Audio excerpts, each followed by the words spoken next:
first? What, like, say your name? Oh, I'm Brooklyn. Sierra. Never.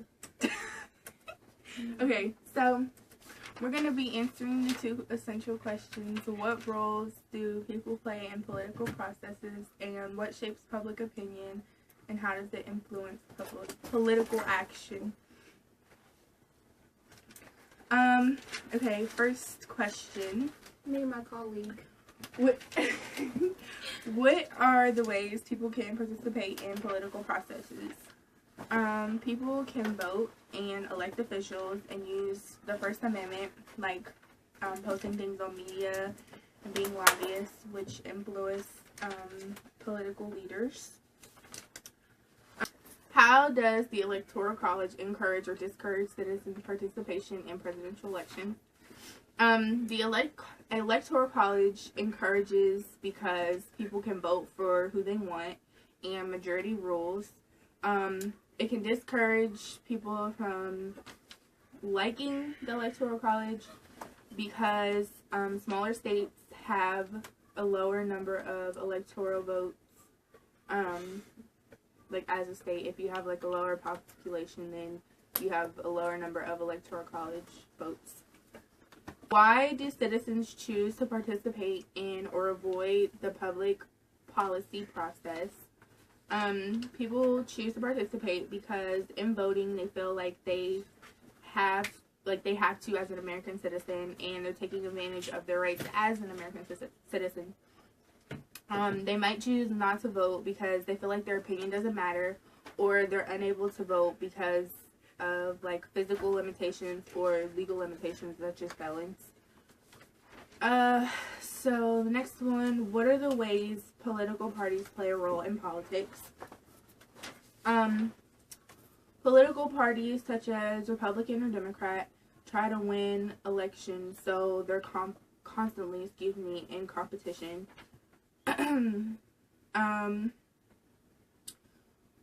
How does the political party system in the U.S. compare to other systems in other countries?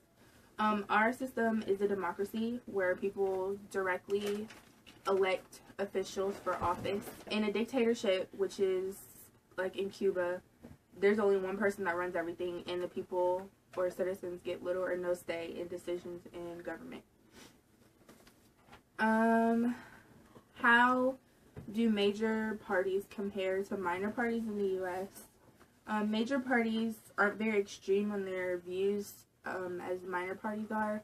So, like, a minor party might be extreme on banning, like, all guns, and then a major party such as, like, Democrats might be, like, either or, like, they might want guns to still be in the U.S. or not. Are you really texting? I was gonna. Can you pay attention? Okay. This is our project. Okay. Compare and contrast political parties and interest groups. Interest groups are, bro. Hi, Mr. Hotzman. Anyways. I like my bed. Anyways. This is terrible. We should keep it like this. He'll think it's a comedy. No, he won't. Made up of lobbyists, and lobbyists try to persuade people who are part of majority parties on different subjects, such as like, or an interest group might be like the NAACP, and they try to get civil rights for black people. Don't you dare text back. Political parties are people who try to get elected, or parties who try to get elected, such as the Democrat Party and the Republican Party. And they just mostly try to win elections. The different ways that people can affect government actions. Voting is like a biggest thing. I think that people have a say in and effects to government actions. People can, do I have this written down? People can be lobbyists, and they can persuade elected officials. What role does the media play in shaping the public's opinion? The media plays a big role, like CNN or C-SPAN. They definitely have like their opinion in a lot of things such as elections. We definitely get a lot of flyers during election time because Ohio is a swing state, so we can go either way. A lot of advertisement is done here.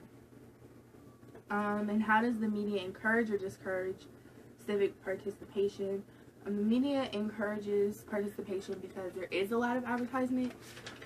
Like I said, especially here in Ohio, there's a lot of advertisement when it comes to electing like the presidential election and stuff. And then it discourages because there are a lot of advertisements that may go against what somebody believes or for what somebody believes, and a lot of the advertisement can be like really overwhelming. So yeah. Okay, issues can be analyzed through the critical use of information from public records, surveys, research data, and political positions of whatever that word is, groups. Stop. I have the kissy groups. It says how and what information can be obtained from public records. There's this act called the Public Disclosure Act, and basically public discussion is talk about something in public. Basically, you can talk about anything as long as it's in public. It's public discussion, and that goes along with the First Amendment, protects against the First Amendment. Did I interrupt you? No, it's perfectly fine. You can get anything from public records, jail photos, phone calls, emails, whatever majigger majiggers they are. You can get anything from public records. If it's out on the internet, you can get it. You can tell somebody's in a relationship or not. Once something is posted on like Instagram or Facebook or Twitter, it no longer belongs to them and it belongs to the company. So the company can, disclose that information to anybody. Like Facebook, if they wanted to, they can give all your information away. Google, if they wanted to, they can give all your information away. I looked my name up and my birth records came up. That's creepy. Because it's public record, eh? I know. Public opinion plays a big part in government. I say that because you can like Obama, but then somebody, like one of your friends, can be like, Mitt Romney did this, so then like you're kind of like questioning whether you like Obama or not. Just like I thought Mitt Romney, he was cool. He was cool until he started talking about taking grants away, and I was like, that's not about to happen. So government, that can play a big part. Cause remember when the government shut down and everybody was like, oh my god, we can't get paid, no food stamps. I'm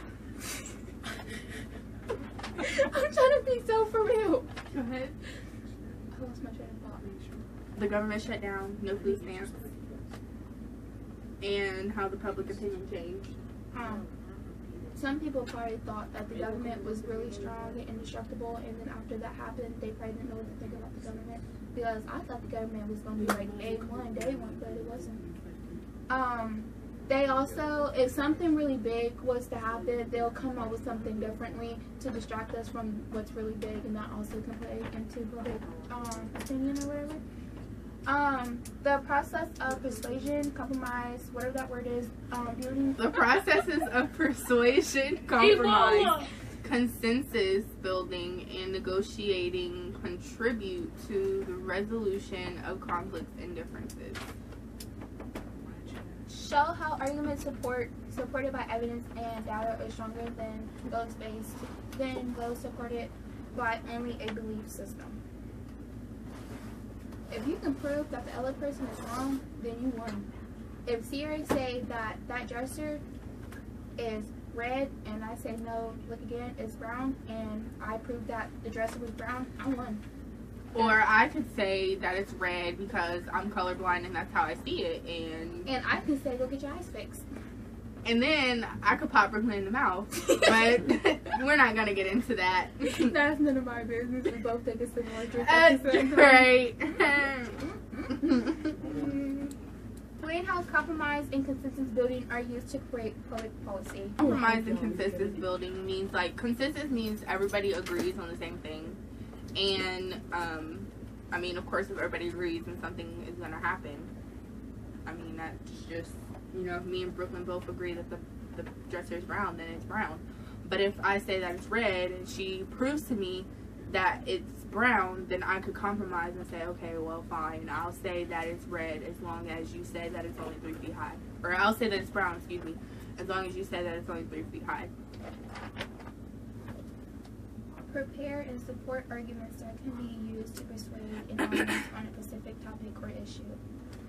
Let's talk about abortion. Yeah, Let's talk about abortion. So, I'm against abortion. I'm for abortion. I think that if if you got raped and you don't want the baby, just give it up for adoption. You don't have to kill. That's a life. That's a life. That is a life. That can be the next president that you're killing. I don't like that. Let it live. Let it live. You seen that one movie, Lorax? Let it live. Let it live. The tree. Let it live.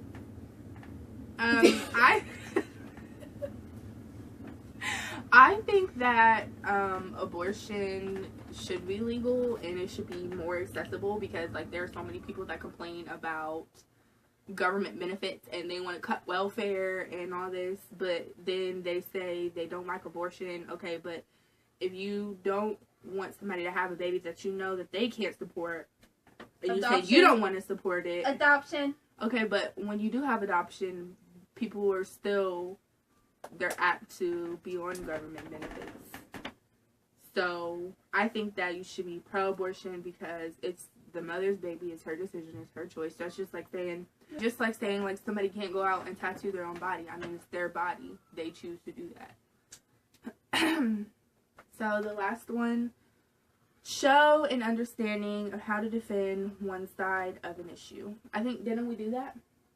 Yeah, I feel like if you get your point across and you actually talk to the people and you get the people to understand what you're actually excited about, then people will be like, oh my god, hey, that's right, I agree, I feel that same way too.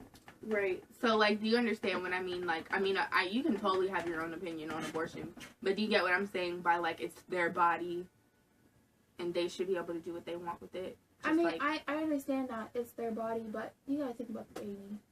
I mean, but it's not even a baby yet. It's a fetus. It's just a baby. It's a fetus. Call it an egg if you want to. That's a baby.